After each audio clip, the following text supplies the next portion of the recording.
نحمده ونصلي على رسوله الكريم اما بعد فاعوذ بالله من الشيطان الرجيم بسم الله الرحمن الرحيم رب اشرح لي صدري ويسر لي امري واحلل عقدة من لساني يفقهوا قولي قل هو الله احد الله الصمد لم يلد ولم يولد ولم يكن له كفوا احد صدق اللہ العظیم۔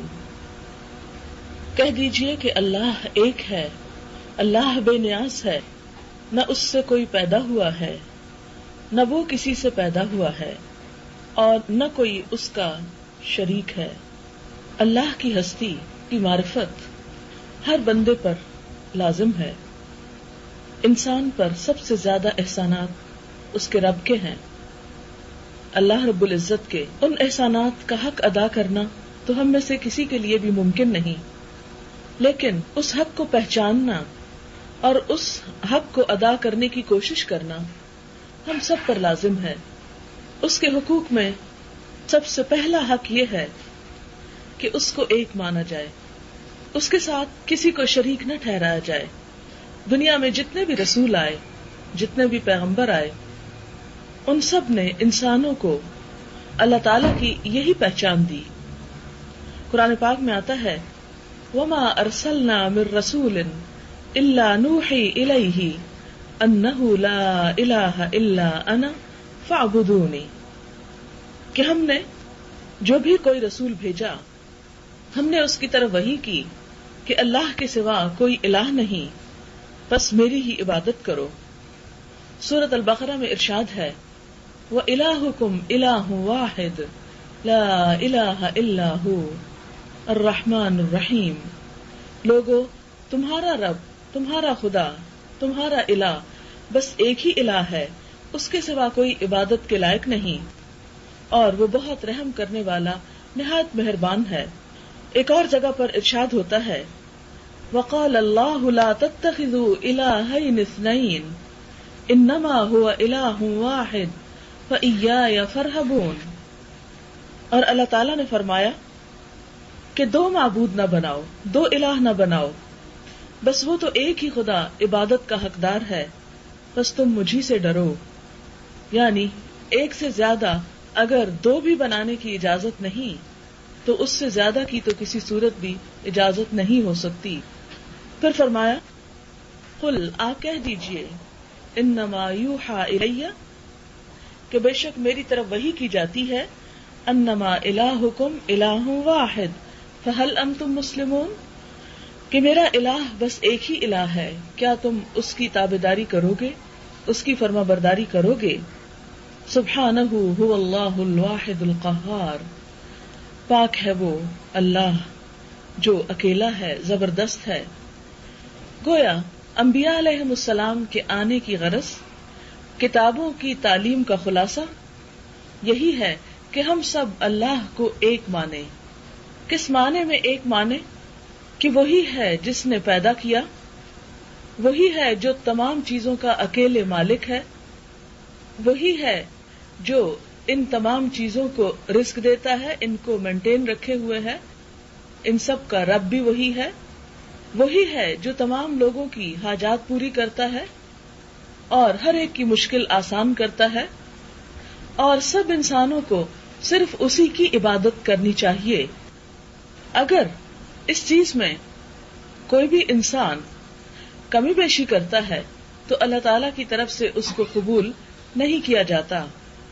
آپ دیکھیں کہ ایک معمولی سی بات ہے کہ عام روزمرہ زندگی میں اگر کوئی کام ہم کریں، چھوٹا سا بھی کوئی کام، تو ہمارا کیا دل چاہتا ہے کہ اس پر ہمارا ہی نام ہو۔ مثلاً کوئی کھانا بنایا، کوئی پینٹنگ بنائی، کوئی چیز ایجاد کی، تو اس میں اگر بنایا کسی نے ہو اور نام کسی اور کا لیا جائے، مثلاً کام ہم نے اگر کوئی کیا ہو اور نام ہمارے علاوہ کسی اور کا لگ جائے، تو آپ دیکھیں گے کہ آپ خود محسوس کر سکتے ہیں کہ اس پر کس قدر تکلیف ہوگی۔ پھر اسی طرح جیسے اطاعت اللہ کا حق ہے، عبادت اللہ کا حق ہے، تو اس کو بھی ایک معمولی مثال سے ہم سمجھ سکتے ہیں کہ بالکل اسی طرح جیسے ماں ہے، ماں ایک بچے کو جنم دیتی ہے پھر بچے سے ایکسپیکٹ کرتی ہے کہ بچہ اس کی بات مانے. اخلاقی اعتبار سے بھی، قانونی اعتبار سے، معاشرتی اعتبار سے بچے پہ فرض عائد ہوتا ہے کہ اپنی ماں کی بات سنے. لیکن جب بچہ ماں کی بات نہیں مانتا اور ماں کے علاوہ یا ماں سے زیادہ کسی اور کو اہمیت دیتا ہے تو اس پر ماں جتنی غمگین اور دکھی ہوتی ہے شاید ہی کسی اور بات پر ہو سکتی ہو. ہمارے ہاں عموماً ساس اور بہو کے درمیان ایک کانفلکٹ یا جھگڑا اسی بنیاد پر تو ہوتا ہے کہ ساس یہ سمجھتی ہے کہ اس سے زیادہ ایک باہر سے آنے والی لڑکی کی اہمیت ہو گئی، اور بہو عموماً کہتی ہے کہ وہ اس کے لیے سب سے زیادہ اہم ہے بنسبت کسی اور کے، خواہ وہ ماں ہی کیوں نہ ہو. اس بنا پر گھر میں ایک فساد، معاشرے کے اندر ایک بدامنی کی سی کیفیت پیدا ہو جاتی ہے. بالکل اسی طرح اگر دنیا میں انسان اللہ کی بات ماننے کی بجائے اپنے نفس کی بات مانے یا دوسرے انسانوں کی بات مانے تو اس سے دنیا میں کبھی بھی امن اور سلامتی اور سکون پیدا نہیں ہو سکتا. اسی لیے ہم دیکھتے ہیں کہ جتنے بھی انبیاء آئے ان سب نے لوگوں کو صرف اور صرف اللہ کی طرف بلایا.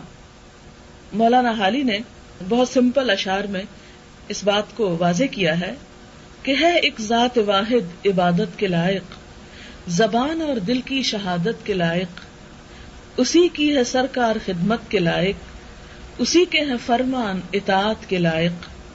لگاؤ تو لو اپنی اس سے لگاؤ، جھکاؤ تو سر اس کے آگے جھکاؤ، اسی پر ہمیشہ بھروسہ کرو تم، اسی کے صدا عشق کا دم بھرو تم، اسی کے غضب سے ڈرو گر ڈرو تم، اسی کی طلب میں مرو گر مرو تم. مبرہ ہے شرکت سے اس کی خدائی، نہیں اس کے آگے کسی کی بڑائی.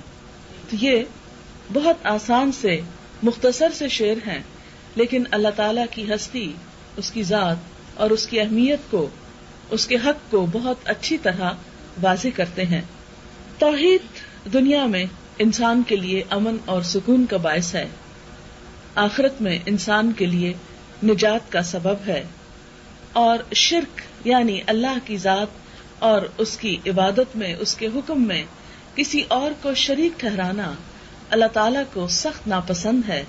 اور یہ وہ گناہ ہے جس کے بارے میں فرمایا کہ اس گناہ کی معافی نہ ہوگی، کہ ان اللہ یغفر الذنوب جمیعا، اللہ تمام گناہوں کو معاف کر دیتا ہے لیکن اللہ شرک کو معاف نہیں کرے گا.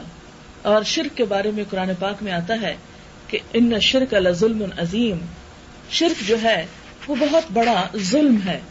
ظلم عربی زبان میں کہتے ہیں کسی چیز کو اس کی اصل جگہ سے ہٹا کر کہیں اور رکھ دینا، کسی بھی چیز کو اس کا حق نہ دینا. یہ ایسے ہی ہے، مثال کے طور پر اگر یہ کمرہ ڈرائنگ روم شمار ہوتا ہے تو اس میں اس کے مطابق ہی فرنیچر ہونا چاہیے، اور اگر یہاں لا کر چارپائیاں بچھا دی جائیں تو یہ اس کمرے کا حسن مار دیں گی. حالانکہ چارپائی ایک ایسی ضرورت ہے جس کے بغیر گھر نہیں کہلاتا، ہر گھر کی ضرورت ہے، یعنی بیڈ جسے آپ کہہ سکتے ہیں. لیکن اگر وہ بیڈ آپ ڈرائنگ روم میں ڈال دیں گے تو ڈرائنگ روم کا حق مارا جائے گا، اس کا حلیہ خراب ہو جائے گا. اسی طرح عبادت اللہ کا حق ہے کہ ہمارا سر اس کے آگے جھکے، ہم دعائیں اسی سے مانگیں، محبت اسی سے کریں، ڈر اسی کا ہو. جب انسان اس کے علاوہ اپنے یہ جذبات دوسروں سے وابستہ کر لیتا ہے تو ایسے موقع پر اللہ تعالی سخت ناراض ہوتے ہیں اور اسے اپنے حق میں حق تلفی شمار کرتے ہیں. اس لیے ہم سب کو یہ معلوم ہونا چاہیے کہ اللہ تعالی کا حق کیا ہے، اور وہ کیا ہے کہ اس کو الہ مانا جائے اور اس کے ساتھ کسی کو شریک نہ کیا جائے. یہی کلمہ لا الہ الا اللہ کا اصل مقصود ہے. ایک بندہ مسلم اور کافر میں یہی ایک کلمہ فرق کرتا ہے کہ مسلمان دنیا کا وہ واحد انسان ہے کہ جو صرف اور صرف توحید پر اپنا ایمان اور یقین رکھتا ہے، اللہ کے ساتھ کسی کو شریک نہیں کرتا. لیکن افسوس کے ساتھ کہنا پڑتا ہے کہ بعض اوقات ہم جان کر نہیں، انجانے میں بے سمجھے بعض ایسے کانسیپٹ ڈیولپ کر لیتے ہیں، بعض ایسی سوچیں رکھتے ہیں، بعض ایسے جملے بولتے ہیں کہ جس کے اندر کسی نہ کسی طرح شرک کی کچھ ملاوٹ ہو جاتی ہے. جیسے کہ نبی صلی اللہ علیہ وسلم نے فرمایا تھا کہ میری امت میں شرک اس طرح داخل ہو جائے گا جس طرح سیاہ رات میں سیاہ پتھر پر سیاہ چونٹی چلتی ہے تو کسی کو پتا نہیں چلتا کہ یہاں کوئی چونٹی چل رہی ہے. اندھیرے میں اگر کوئی چیز چل رہی ہو تو انسان اس کو پہچان نہیں سکتا. اسی طرح جب دین سے لا علمی ہوتی ہے، جہالت کا اندھیرا ہوتا ہے، تو ایسے میں بھی انسان یہ نہیں پہچان پاتا کہ کہیں شرک ہو رہا ہے. پھر آپ دیکھیں کہ چونکہ شرک ایسا گناہ ہے کہ جس کی موجودگی میں کوئی عبادت فائدہ نہیں دیتی، کوئی دوسری چیز انسان کو اللہ کے قریب نہیں کر سکتی. یہ بالکل ایسے ہی ہے کہ جیسے ایک انسان اگر بہت اچھی غذا کھائے لیکن ساتھ ہی تھوڑا سا سینکھیا بھی کھا لے تو اچھی غذا ساری کی ساری بیکار ہو جائے گی اگر زہر ساتھ کھا لیا یا جراثیم بھری کوئی چیز کھا لی. بالکل اسی طرح ایک طرف اگر انسان نماز پڑھتا ہے، روزہ رکھتا ہے، ذکر اذکار کرتا ہے، لیکن ساتھ ہی کچھ ایسی سوچیں رکھتا ہے، کچھ ایسے کام کرتا ہے کہ جس میں شرک ہے، تو اس میں یہ نیکیاں شرک جو ہے ان کو ضائع کر دیتا ہے.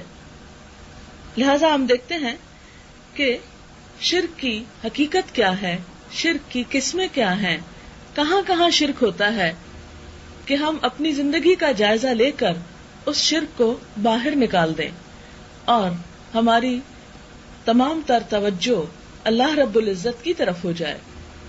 تو اس میں شرک کی 4 قسمیں میں بیان کروں گی. پہلے قسم کا شرک، شرک فی العبادت، یعنی عبادت میں اللہ کے ساتھ دوسروں کو شریک کر لینا.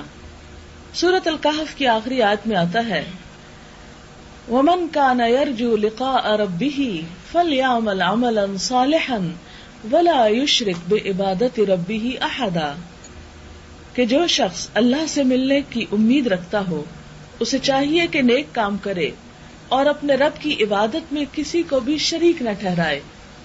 یہ اللہ تعالیٰ کا صاف حکم ہے قرآن میں کہ وَلَا يُشْرِكْ بِعِبَادَةِ رَبِّهِ أَحَدًا، اپنے رب کی عبادت میں کسی کو بھی شریک نہ کرو.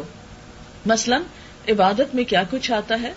ویسے تو ساری زندگی ہی اطاعت اللہ کی عبادت کہلاتی ہے، لیکن خاص طور پر جو ہمارے ریچولز ہیں جیسے نماز ہے، روزہ ہے، حج، زکوٰۃ ہے، یہ سب کچھ صرف اور صرف اللہ کے لیے ہونا چاہیے. مثلا ہمارا سجدہ اللہ کے سوا کسی اور کے لیے نہیں ہونا چاہیے. لیکن افسوس کے ساتھ کہنا پڑتا ہے کہ بعض اوقات ہمارے ہی مسلمان بھائی بعض قبروں کے آگے سجدہ کرتے ہیں، جس کا میری اپنی آنکھوں نے مشاہدہ کیا. بعض اوقات قبروں کے گرد طواف کرتے ہیں، بعض اوقات ان سے دعائیں مانگتے ہیں اور صاف الفاظ میں اللہ کے علاوہ دوسروں کو پکارتے ہیں. مثلاً آپ دیکھیں کہ کتنا عام ہے یہ جملہ ہمارے ہاں، یا علی. چلو اتنا ہوتا تو کوئی سوچتا کہ یہ شاید ویسے ہی ایک عادتاً جملہ بولا، لیکن ساتھ لگاتے ہیں مدد، یا علی مدد. اور واضح عقیدہ یہ رکھتے ہیں کہ ہماری مشکلات میں حضرت علی رضی اللہ تعالی عنہ مدد فرماتے ہیں غائبانہ طور پر. اب دیکھیں کہ ایک مدد طلب کرنا ہوتا ہے کسی انسان سے، جیسے مثال کے طور پر اگر میں یہ ٹیپ ریکارڈر اٹھا نہ سکوں تو میں آپ سے کہوں کہ ذرا آئیے میری مدد کیجیے، یہ شرک نہیں کہلاتا. یہ مدد اسباب کے ساتھ ہے، یعنی آپ کو اللہ نے ہمت طاقت دی ہے، آپ چل کے میرے پاس آ جاتی ہیں اور ہم مل کر اس کو اٹھا لیتے ہیں، یہ شرک نہیں ہے. لیکن ایک ایسا انسان جو یہاں موجود نہ ہو، اس کے بارے میں یہ سمجھنا کہ اس کی اتنی طاقت ہے کہ وہ روحانی طور پر میری ایسی مدد کرے گا کہ میں اکیلے ہی اس کام کو کرنے کے قابل ہو جاؤں، تو یہ چیز شرک میں شمار ہو جاتی ہے.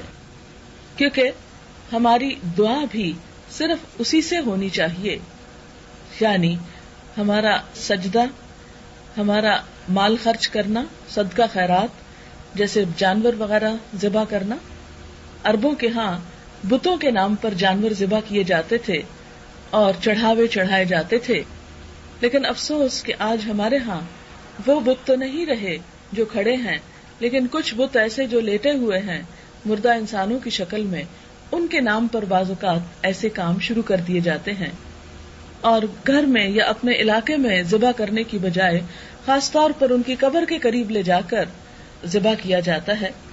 مثال کے طور پر اسی ہفتے مجھے کسی نے بتایا کہ ان کی بیٹی رہتی ہے انڈیا میں. انہوں نے بتایا کہ اجمیر شریف میں اتنی مہنگی ہوتی ہے دیگ ایک ان کی قبر پر معین الدین چشتی صاحب کی کہ ایک ایک دیگ 50-50 ہزار کی ہوتی ہے بعض اوقات.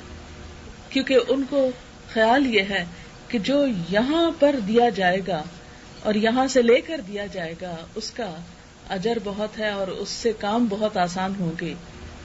وہ کہنے لگی کہ میری اپنی بیٹی جو ہے وہ یہ کرتی کیونکہ اس کو معلوم ہی نہیں, کیونکہ ہر طرف یہ ہو رہا ہے اتنی کثرت کے ساتھ کہ سب لوگ انکانشیسلی کبھی سوچتے بھی نہیں کہ کیا ہو رہا ہے.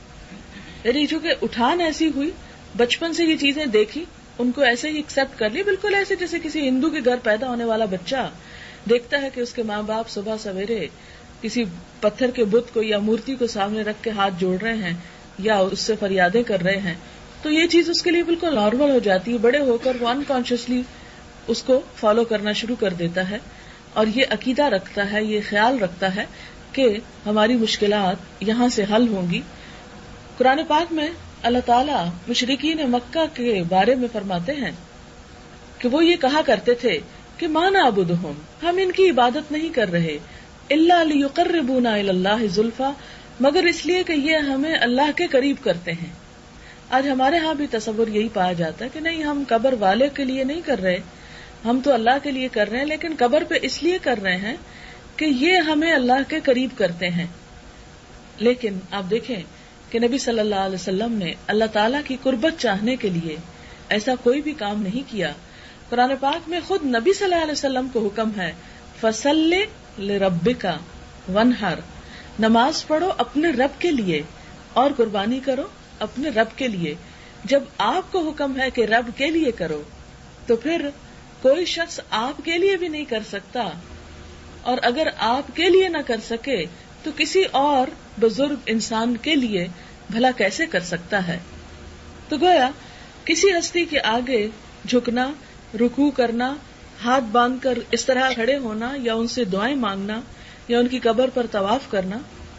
مجھے مصر جانے کا اتفاق ہوا اور وہاں امام حسین کے روزے کے نام سے ایک میدان حسین ازہر یونیورسٹی کے بالکل قریب ہی جگہ ہے, وہاں کہتے ہیں کہ امام حسین کا سر دفن ہے. اور پھر شام میں ہم آئے تو پتہ چلا وہاں بھی یہ خیال موجود ہے کہ وہاں بھی یہ چیز ہے. دونوں جگہوں کی تصویریں میں نے لی. اب آپ دیکھیں کہ وہاں بہت سارے لوگ, اتنا ہجوم تھا, باقاعدہ ایک طرف سے جاتے تھے اور دوسری طرف آتے تھے اور اسی طرح سرکل بنا رہے تھے جیسے ہمارا کعبہ شریف کے لیے طواف ہوتا ہے. اور اس میں باقاعدہ پکار کر ان کو دعائیں کی جا رہی ہیں, یہ سوچ کر کہ وہ سن رہے ہیں اور ہماری مدد کریں گے اور ہمارے کام آئیں گے. یہ چیز قرآن کی تعلیمات کے سراسر خلاف ہے. کہیں بھی قرآن پاک میں اللہ کے علاوہ کسی اور کو پکارنے, کسی اور سے دعائیں مانگنے, کسی اور کے آگے حاجت رکھنے کی کوئی بھی گنجائش نہیں ملتی. پھر اسی طرح ہم دیکھتے ہیں کہ عام حالات میں ہمارا شرک کیا ہوتا ہے, دکھاوا. یعنی ایک تو خاص شرک ہے کہ بالفعل کسی اور کے لیے کوئی قربانی کرنا یا سجدہ کرنا ہے, لیکن دوسرا عام طور پر اکثر ہمارے ہاں جو چیز پائی جاتی ہے وہ دکھاوا ہے کہ کوئی بھی نیک کام اللہ کے لیے کرنے کی بجائے لوگوں کی تعریف چاہنے کے لیے یا لوگوں کے سامنے نیک کہلانے کے لیے کیا جاتا ہے. اس میں آپ دیکھیں کہ مثلاً یہ کیا ہو سکتا ہے کہ ایک شخص بہت خوبصورت قرآن پڑھے, کس لیے؟ تاکہ لوگ کہیں واہ کیا خوبصورت قرآن پڑھا ہے, یعنی لوگوں کو خوش کرنے کے لیے. صدقہ خیرات کرے تو کس لیے؟ لوگ کہیں کتنا سخی ہے. اسی طرح بہت لمبی لمبی لوگوں کے سامنے نمازیں پڑھے, خوشی و خضوع کا اظہار کرے کہ تاکہ لوگ کہیں کہ یہ شخص تو بڑا متقی پرہیزگار ہے. کوئی بھی نیکی کرنا جو اصل میں اللہ تعالیٰ کو خوش کرنے کے لیے ہونی چاہیے, وہ اگر کوئی انسان انسانوں کو خوش کرنے کے لیے کرنا شروع کر دے تو یہی چیز شرک کہلاتا ہے اور اللہ تعالیٰ اس سے سخت ناراض ہوتے ہیں. نبی صلی اللہ علیہ وسلم نے فرمایا جس نے دکھاوے کی نماز پڑھی اس نے شرک کیا, جس نے دکھاوے کا روزہ رکھا اس نے شرک کیا, جس نے دکھاوے کا صدقہ کیا اس نے شرک کیا. تو گویا دکھاوا کر کے لوگوں کے سامنے لا کر ایک عبادت کرنا جو ہے جس سے اللہ کی خوشنودی کی بجائے لوگوں کی خوشنودی مقصود ہو جائے کہ ذرا لوگ مجھ سے خوش ہو جائیں، تو یہ چیز بھی شرک اصغر شمار ہوتی ہے. آپ صلی اللہ علیہ وسلم نے فرمایا کہ میں اپنی امت کے بارے میں جس چیز سے بہت زیادہ ڈرتا ہوں وہ شرک اصغر ہے. ہم نے پوچھا یا رسول اللہ صلی اللہ علیہ وسلم شرک اصغر کیا ہے؟ تو اس موقع پر آپ نے یہی فرمایا جس کا مفہوم یہ ہے کہ نماز، روزہ، صدقہ وغیرہ دکھاوے کو کرنا، یعنی لوگوں کے لیے کرنا. اور یہ ایک کتنی ناپسندیدہ بات ہے کہ انسان بظاہر تو اس پر عبادت اور نیکی اور تقوی اور پارسائی کا لیبل لگائے ہوئے ہو، لیکن اندر سے مقصد